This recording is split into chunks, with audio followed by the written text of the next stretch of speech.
Please stay tuned after the conclusion of the podcast for additional important information. Hi, everybody. Welcome to another edition of Accrued Interest, PIMCO's podcast dedicated to serving financial advisors and their clients. My name is Greg Hall. I head wealth management for PIMCO here in the United States, and I'll be your host for today's show. Today's is a special episode. We weren't intending to record one this week, but we felt with all of the volatility in markets surrounding the president's tariffs announcement last week, we ought to bring you some of our freshest thoughts on the implications of the tariff policy, on the recent market movements, and what we can expect in the months ahead. I should mention that we're recording this on Tuesday, April the 8th, and those of you like me who have been following markets fairly closely know that things are moving quickly, and so I just want to give you that date. It's the afternoon, just in case anything's changed radically in the hours since. You'll be able to reference the comments here and understand the context in which they're being given. I was incredibly fortunate for this conversation to have with me two of the brightest and frankly busiest people at PIMCO these days, Libby Cantrill, our head of public policy, and Tiffany Wilding, who is our senior U.S. economist here at PIMCO. Both brilliant in their analysis and observation of what goes on in markets, and a lot of fun actually to sit and talk to and go through all the different probabilities and potentialities of what we all face today. I hope you enjoy the conversation. I hope you can discuss some of the implications with your clients, and that we can all learn from the points that they make, and that it'll help guide decisions in these very uncertain times. Thanks, and enjoy listening. Today, I am joined by two of our foremost minds at PIMCO. I've got Libby Cantrill, who is returning to the podcast for her second. It's very exciting. Thank you. I appreciate you. Libby is our head of public policy at PIMCO. This is her second appearance on the podcast. She was here with us a week after the election in November and did a fabulous job. We expect no less of her this time around. And then for her first appearance on the podcast, Tiffany Wilding, senior economist here at PIMCO from our offices in Newport Beach. Tiffany's been a pretty tough person to get a hold of these last few days, given everything that's going on in the world, and certainly with the tariff announcement. So, Tiffany, thanks for making time for us. Thanks for making time for our clients. Yeah, well, thanks for having me. I'm sure that my schedule is just as tough as Libby. So, so I'm glad we could all get together and do this. Let's just get right into it, because I think every financial advisor, I would say every financial advisor in the country right now is laser focused on this topic. For their own planning purposes and trying to come up with, their thoughts about investment strategy at this point, but also because their clients are reacting to the news. They're seeing the market movements and clearly are unsettled by what's going on, primarily in the equity markets, and have really tough questions to answer about what's going on. And there's not a lot of clarity out there. As we've said at PIMCO earlier in the year, uncertainty is certain, and we seem to be living that out. So, Tiffany, let me kick things off with you, and just the most basic question, but in a macroeconomist's words, what has happened? And how maybe has it differed from your or the market's expectations? Yeah. So April 2nd, we had an announcement from the Trump administration. And I would just say, putting the punchline first, is the announcement on tariffs were significantly larger and I think broader in scope than expectations, which had been ratcheted up to large expectations ahead of it. And just what does that mean specifically? Well, the president announced a comprehensive reciprocal tariff plan, and it was aimed, at least they argued, aimed at reducing the trade balance that the United States runs, specifically the trade deficit with other countries. And the administration has been very clear, and I think very consistent, that they view the U.S. trade deficit as symptomatic of unfair practices of other trading partners, that the U.S.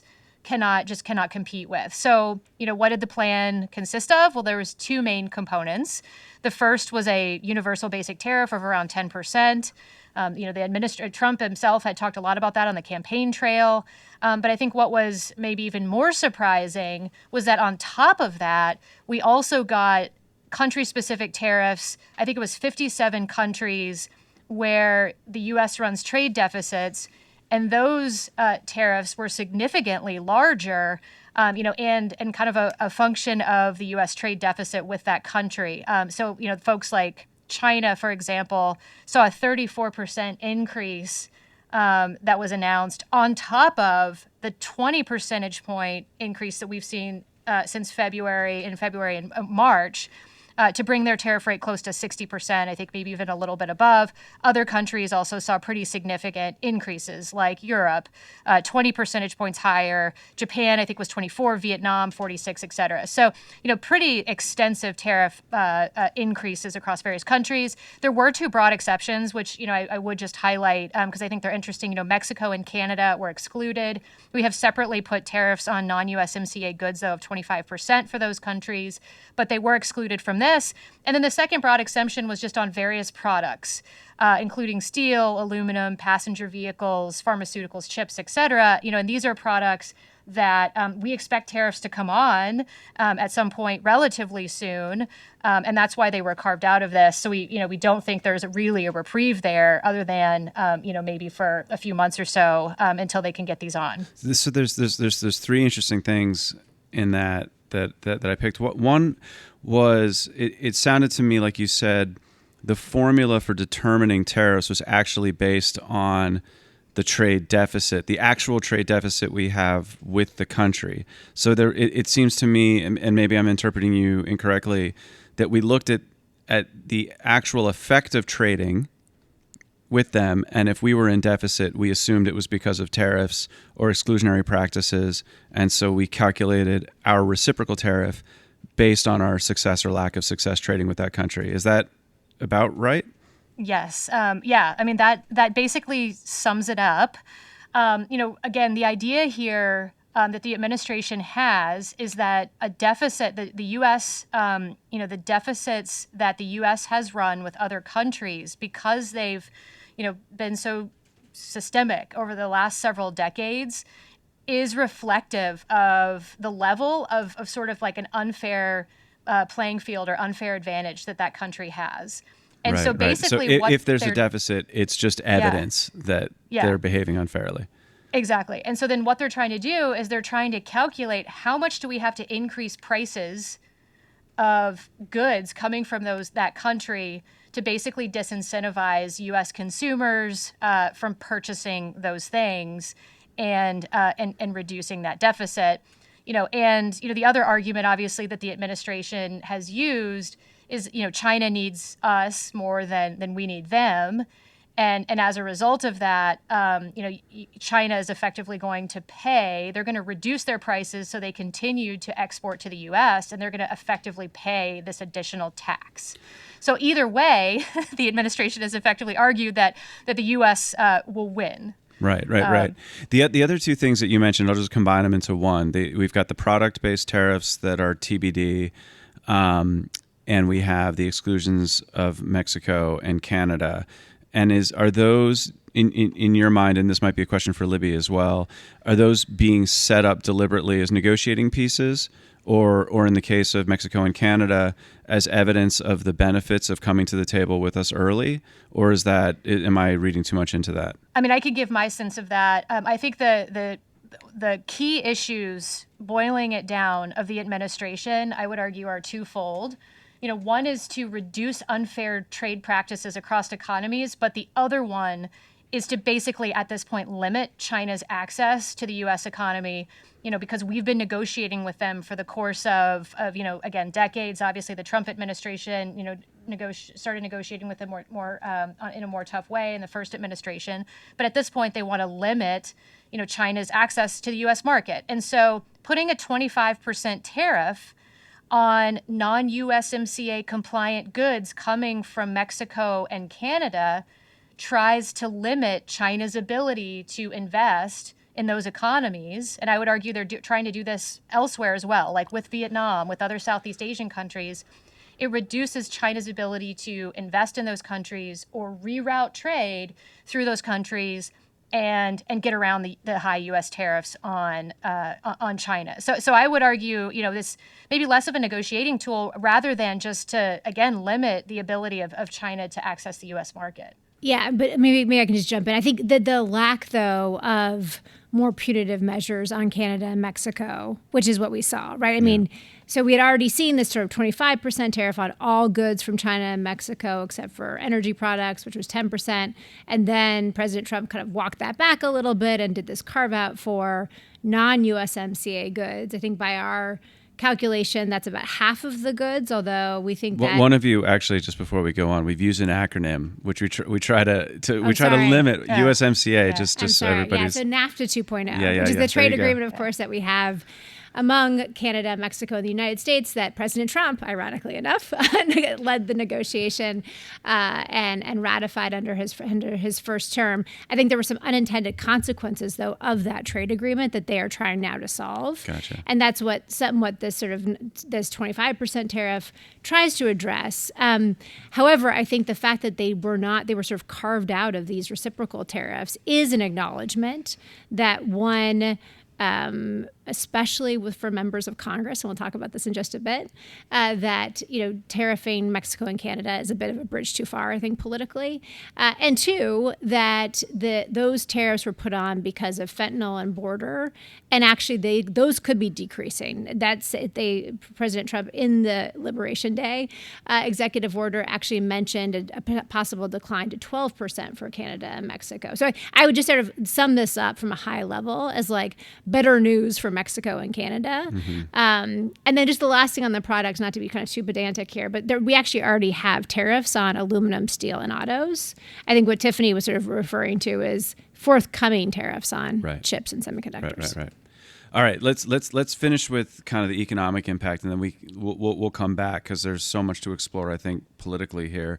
But Tiffany, how did these tariffs kind of reverberate throughout the economy? Let's just talk through the basic impact on everyday businesses in the U.S. What are we concerned about in terms of the impact on overall growth and inflation? Just give us a sense of how any heuristics or formulas you use to think about that. Yeah.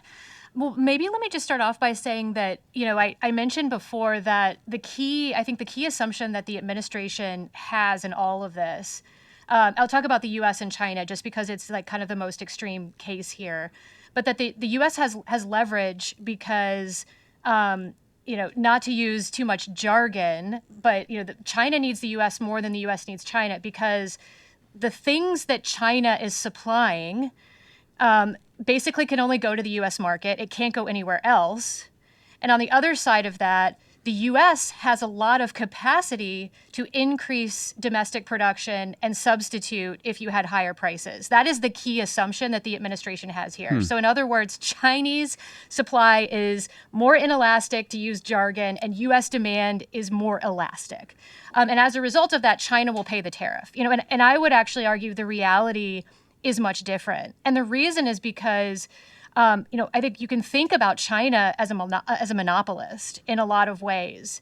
And the reason why I would characterize them that way is because they have, through, again, implicit domestic subsidies to their own manufacturing sector, they've really depressed wages and labor costs in China.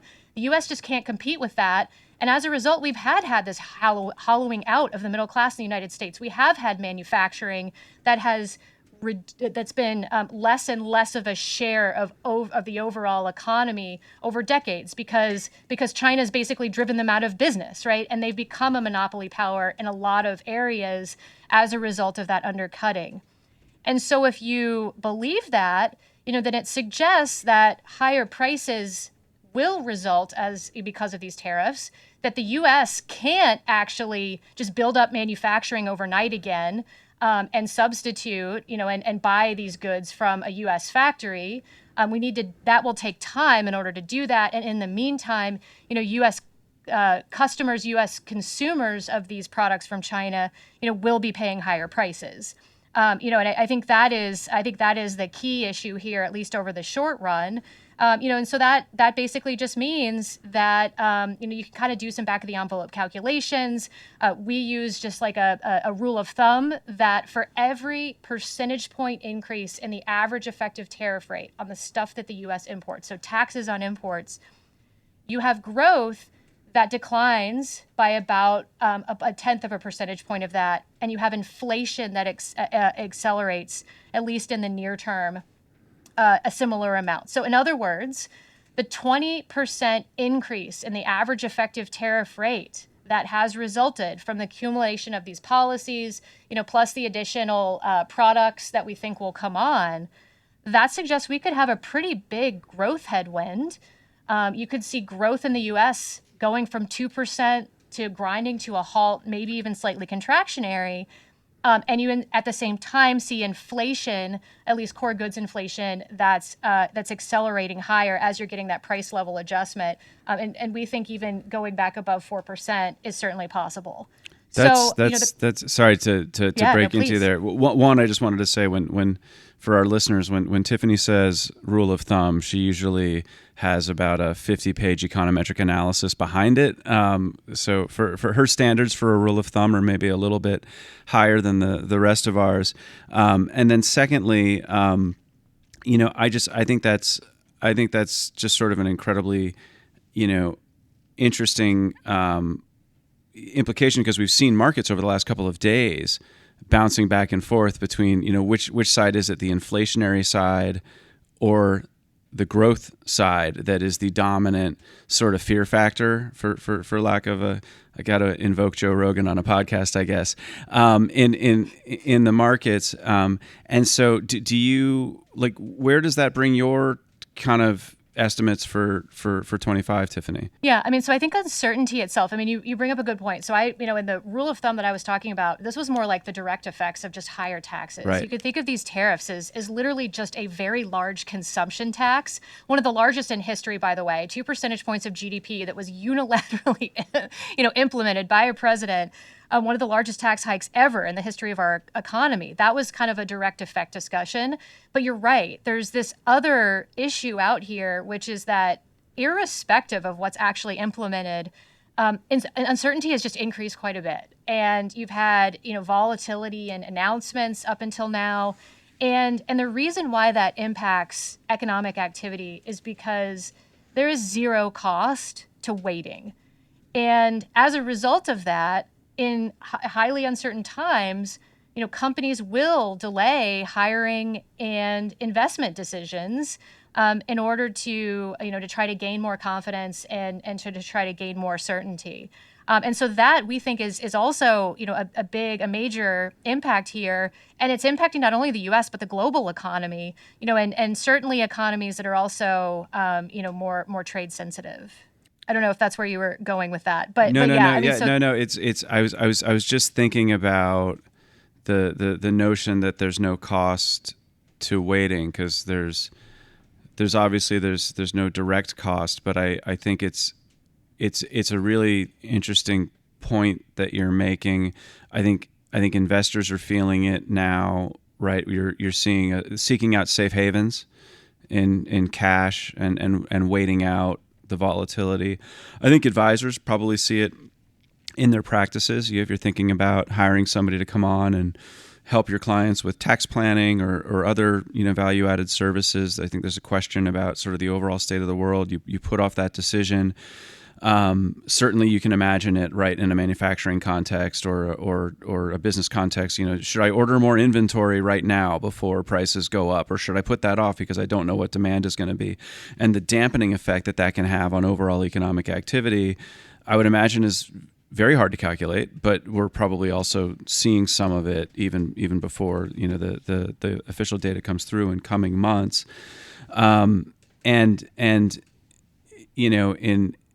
In thinking about that, I guess it brings me to the natural question of how long this is going to go on, right? How long until we have some clarity or some certainty about, maybe we don't like the ultimate answer, but at least we know what it is, right? Which I think probably a lot of people are in that situation. For whatever your opinion is of what should happen here, there may be a compromise at some point, whichever side of that compromise you're on. there's value to having certainty, value to the economy, value to all of us making decisions. So let's transfer over to Libby here for a second, because Libby's powers of prediction on this are actually, I think, reasonably well documented. When Libby was with us in November, she made it very clear then, as she had previously to the podcast and subsequently, that this is an ideological value of the Trump administration. It's been an ideological belief of the president since well before he dreamed of becoming president. Well, I don't know when he first dreamed of becoming president, but certainly well before he was in the running. So this, maybe in its magnitude, was a little surprising, but certainly not in the fact that we had a Liberation Day last week. So, Libby, one, just give you credit where it was due. Thank you for guiding us and our clients. That. Yeah.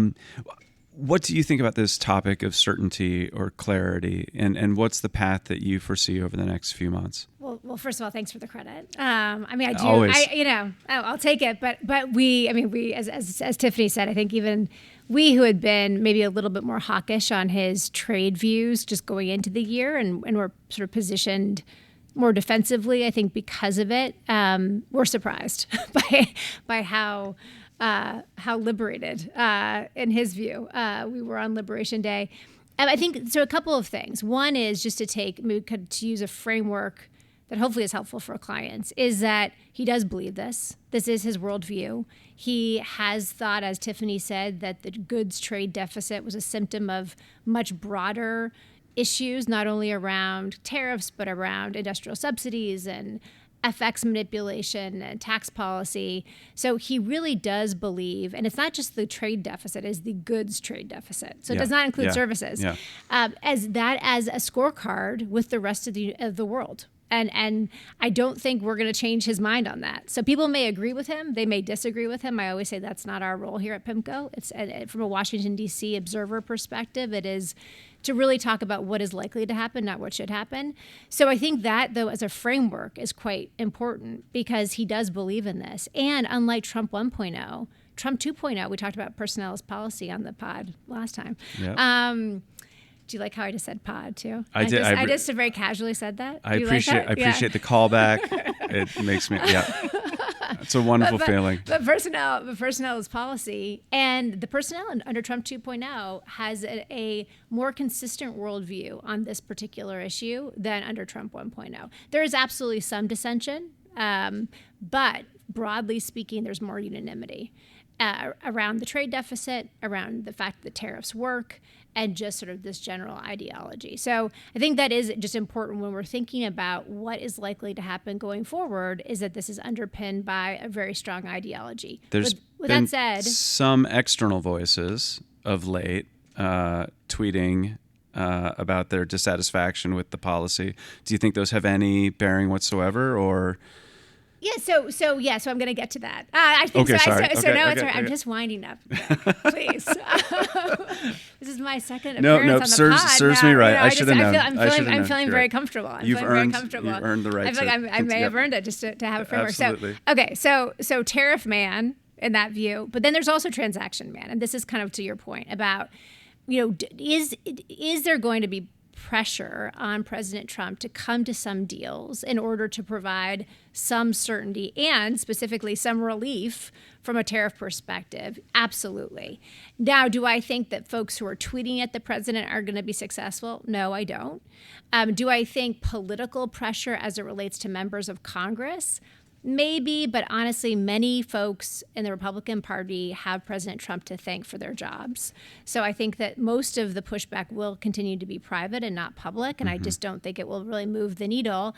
But can he be swayed by public opinion? Absolutely. And that is what I would look at. I mean, there is a metric in kind of politics, net approval rating. So your approval rating minus a disapproval rating. President Trump, his approval rating is like okay for this early in an administration, but it's really good when you compare it to what it looked like under Trump 1.0. We know that's the frame that he is using. So I think unless you see a significant decline, and you could absolutely see that, but unless you see that, he is going to continue to operate with the assumption that he has a mandate to do this. He ran on this, and he told everybody what he was going to do. And this is what I do think, to his credit, he's just been incredibly ideologically consistent on this, and he told everybody what he was going to do. He told them that he was going to do the 10% baseline tariffs. Now, I think as this discussion goes, of course, like he did something even kind of more draconian, but I think with the intention of negotiating from there. So yes, there is pressure from outside forces. I think some of it's more effective than others. I do think there's a political limit to all of this, but I think the direction of travel here is very clear that higher tariffs are here to stay.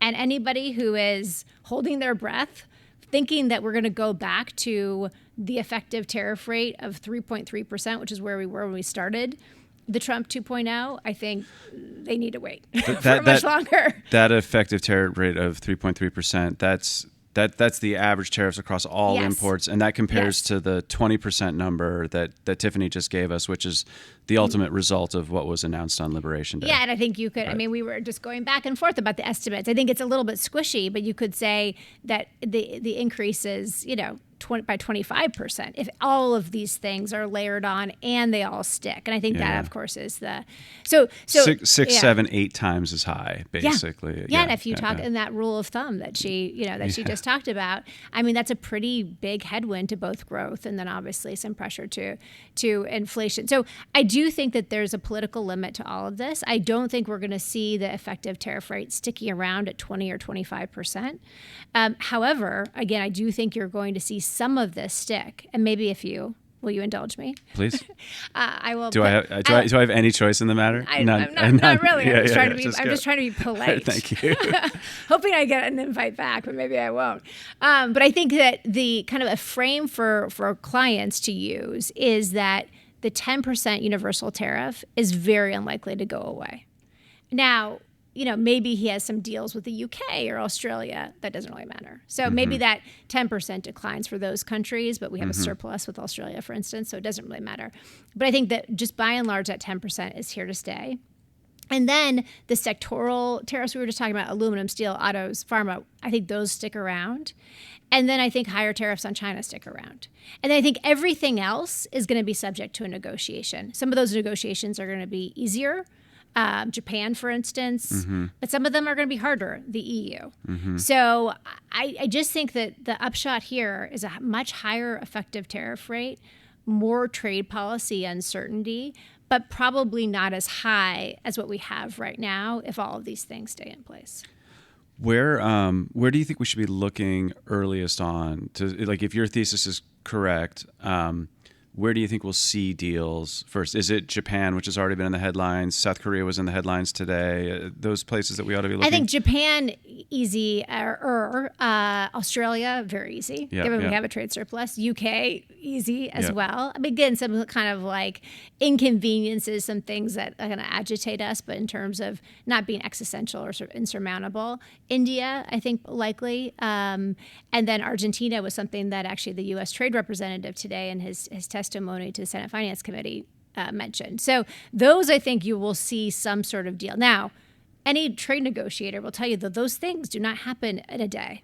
So maybe there are some positive headlines, but actually to secure a deal that has some sort of longevity will take weeks, if not months. So again, I think that the new frame for clients should be that we are going to be living with these higher tariffs for a bit. And I think to Tiffany's point, they can actually really start eating and start hurting, providing headwinds, eating into growth and what have you. But just even longer term, even after these deals, we will have a higher tariff rate. Yeah. And of course, markets could anticipate some of that progress over time, but we're going to be living by the headlines for a little while longer is what I I do think that should be certainty in the fact that we're just going to have higher tariffs, and so you have to sort of do the analysis and the valuation kind of, and I think this is what markets are wanting. They just want some framework for how the Trump administration is thinking about this, and they're just getting different answers from different people. Right. That makes perfect sense. So Tiffany, as we then think about other institutions that can react to this, the Fed looms large, right? They already had some big decisions to make in 2025. Now the stakes have been raised. Curious your thoughts on Fed. What framework would they use to evaluate this? And while we don't try to be too pinpoint precise on Fed movements from an investment perspective, what you think is likely over the course of the year to see from them. Yeah.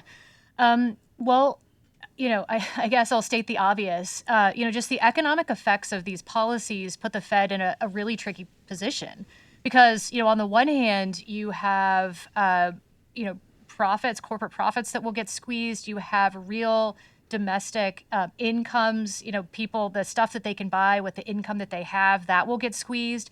That will all hurt growth. But on the other side of this, at least in the near term, you also get this price level adjustment that's going to happen. And so you have the potential for both sides of the dual mandate, the unemployment side or the full employment side and the price stability side that's moving in sort of dissimilar directions, opposite directions. And I think, there's a lot of uncertainty. I would just take a step back and just say, we talked a lot about uncertainty, in various dimensions in terms of like what that means for like how businesses and consumers are acting today. But I would just say in terms of the economic adjustment here, like I gave you a very easy back of the envelope calculation. But the bottom line is we haven't seen this type of tariff hike since the 1920s and the 1930s, Smoot-Hawley Act. And obviously the U.S. economy today and the global economy is much different than what we had back then in a lot of ways. So I would just really underscore here that there's even a lot of uncertainty around not only how long will these tariffs remain in place, what they'll look like, what the destination is, but what the actual economic adjustments will be, over the course of the next several years as a result. But I think it's tricky because of several issues here. The first one is just that we haven't talked at all about this, but there are also immigration policies that are happening at the same time as all of this tariff stuff. And these immigration policies that the Trump administration is implementing might not only slow labor supply, but they might actually result in a contraction in labor supply because you have immigrants that are losing work permits, as a result of a removal of certain countries from like protected status. Venezuela, we saw that, but other countries that are coming up for that, like Ukraine, could also lose temporary protected status. It's also possible that just from an administrative perspective, the Trump administration just stops issuing these work permits. And so you have the labor supply that's declining. That can dampen the effect on the unemployment rate. But then you also have, just the fact that we are coming off of a pandemic period where labor supply was so scarce that businesses shifted how they manage their labor. And basically what they did is instead of hiring fewer people to work more hours, what they decided to do was hire more people, have more redundancies, but work all of those people fewer hours. So have more temporary work or what have you. That gave them greater flexibility. And so as a result of that, and all this uncertainty, maybe you want to hedge against a scenario where like all of this goes away, sooner than anybody thinks, right? And you want to make sure you still have the employees if that happens. Maybe what you do is you reduce hours, but you keep your employees, you're just working them fewer shifts or fewer hours. And if that's the case, then you also might not get an unemployment rate as big of an unemployment rate adjustment. So all of this, again, I would just say underscores how problematic this is for the Federal Reserve, because they will have inflation that's possibly accelerating back above 4%. At the same time, they have an unemployment rate increase, that maybe might not be as big as what they're used to. So I think it does constrain them. And I think, relative to the first Trump administration, when you had the Fed that was preemptively cutting rates as a result of the elevated uncertainty from the actions against China, then the Fed might be much more constrained in their ability to preemptively cut rates. They might be more delayed. They might have to actually wait to see the unemployment rate rise. And even then, in the average recession, historically, the Fed has cut 500 basis points. They might be cutting much less than that at this point, again, because of the constraints around inflation, at least in the near term. So I think the reaction function of the Fed could be much different here, much less of a release valve than what the markets have grown accustomed to in the recent past. Tiffany, one of the words that is popped up a lot in advisor conversations and around the media is stagflation. And when I think of stagflation, it harkens back to the 70s. I think of, people driving enormous cars to stand in line at gas stations. I think of Steely Dan, great cinema of the 70s. But I think there's probably pretty palpable ways that era is different than the one we're in today. Could you maybe help advisors listening just understand that why that historical comparison might not be perfectly apt? Yeah. I think that's a great question, because I certainly think there's, definitely a whiff of stagflation here. And I think in the near term, over the next several quarters, it can feel very stagflationary, because you're going to get, if our sort of back of the envelope analysis is right, you're going to get inflation that's accelerating along with some rise in the unemployment rate.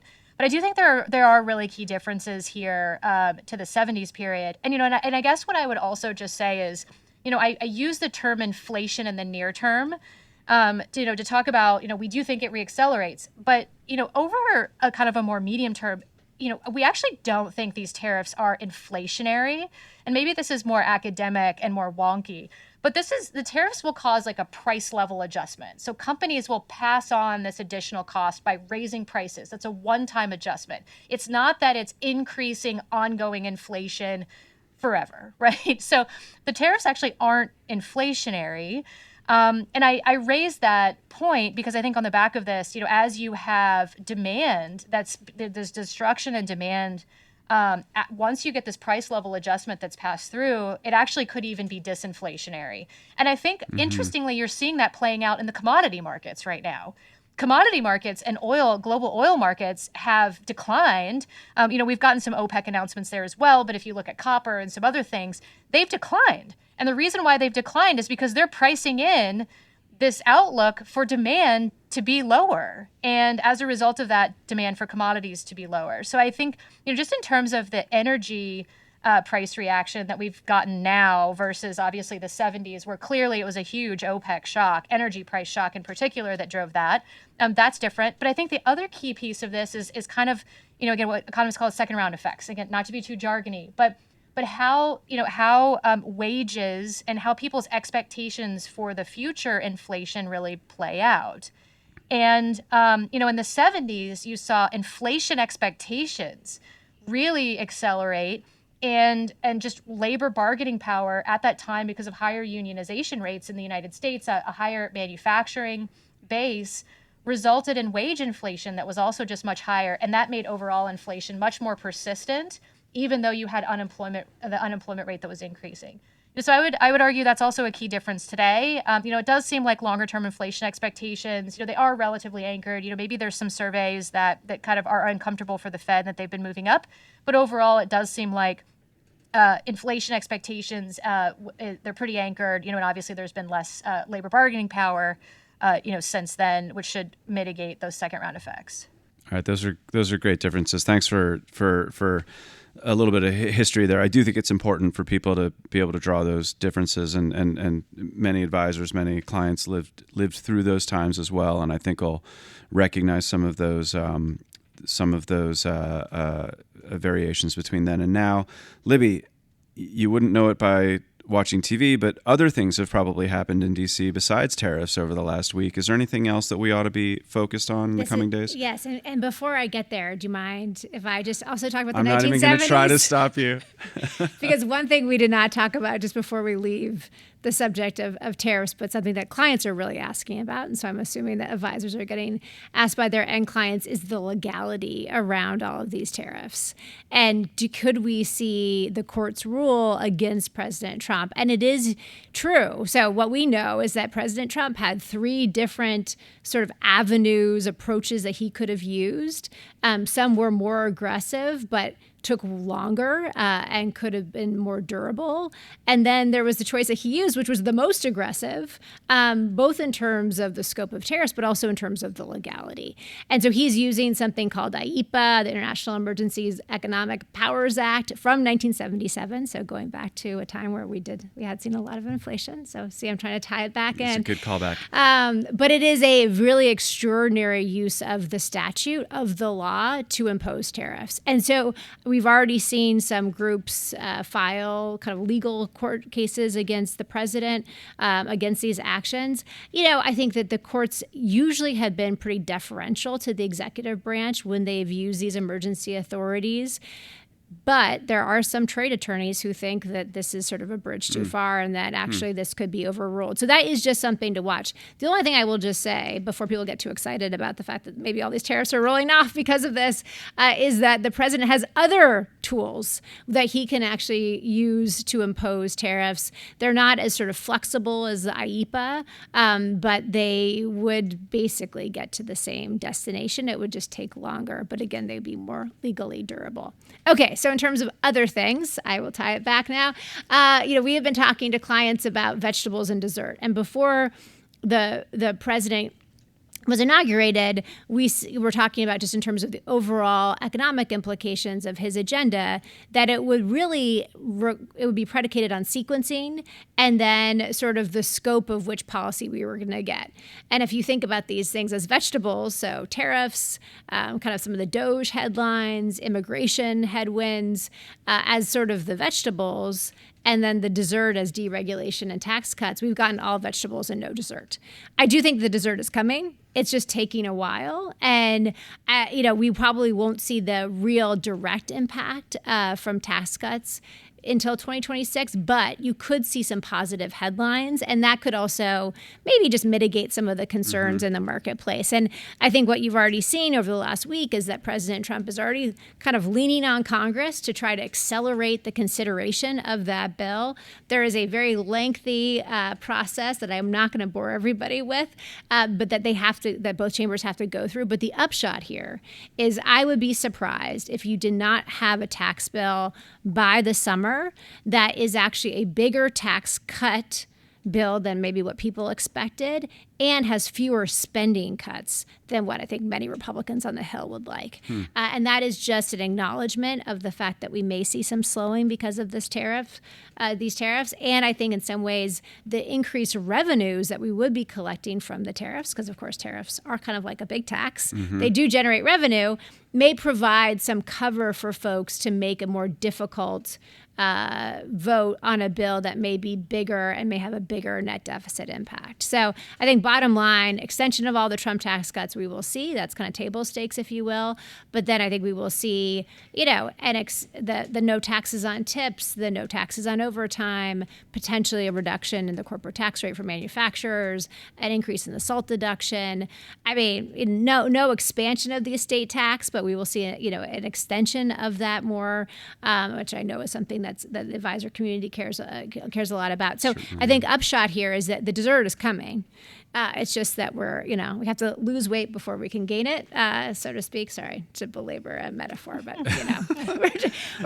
Tiffany actually gives really concrete frameworks for clients. I give food metaphors. But, everybody understands food. It's a perfect. It's true. And I understand food. So, yeah. I do. Yes. All right. Well, look, you've taken time out of an incredibly busy period. We're recording this on what is it, Tuesday afternoon? I've lost track. It's been a whirlwind.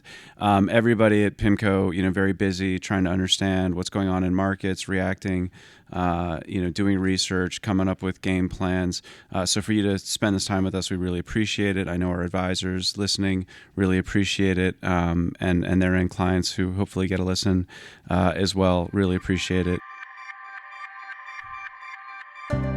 Wow, that was a terrific conversation. I learned a ton. It's always a pleasure to not only talk to Libby and Tiffany individually, but having them together, in the midst of a conversation and underlying and adding to each other's points was really a privilege and a great way, I think, to help me get my arms around what's going on now at the intersection of public policy and markets. I would like to remind anybody listening that if you want more information on what you heard today, or to go a little bit deeper on tariffs, market implications, our investment views and outlooks, please visit us at PIMCO.com. If you identify yourself as a financial advisor, you'll be taken to Advisor Forum, which is our dedicated destination for financial advisors to get the content that they want as quickly and as easily as possible. We will be back to you with David Hammer talking about the municipal market, and possibly in between now and then, if market developments give rise to another podcast that we want to bring you for some more information.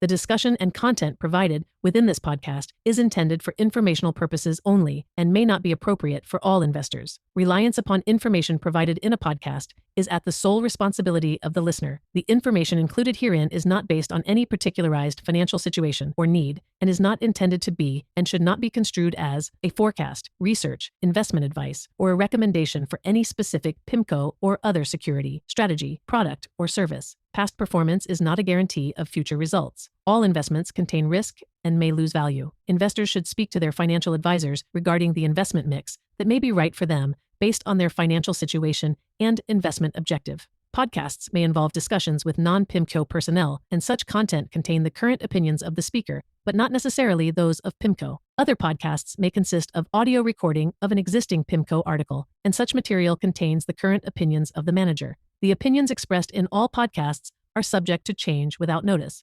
Information contained herein has been obtained from sources believed to be reliable, but not guaranteed. PIMCO, as a general matter, provides services to qualified institutions, financial intermediaries, and institutional investors. This is not an offer to any person in any jurisdiction where unlawful or unauthorized. For additional important information, go to www.pimco.com/gbl/en/general/legal pages/podcast disclosures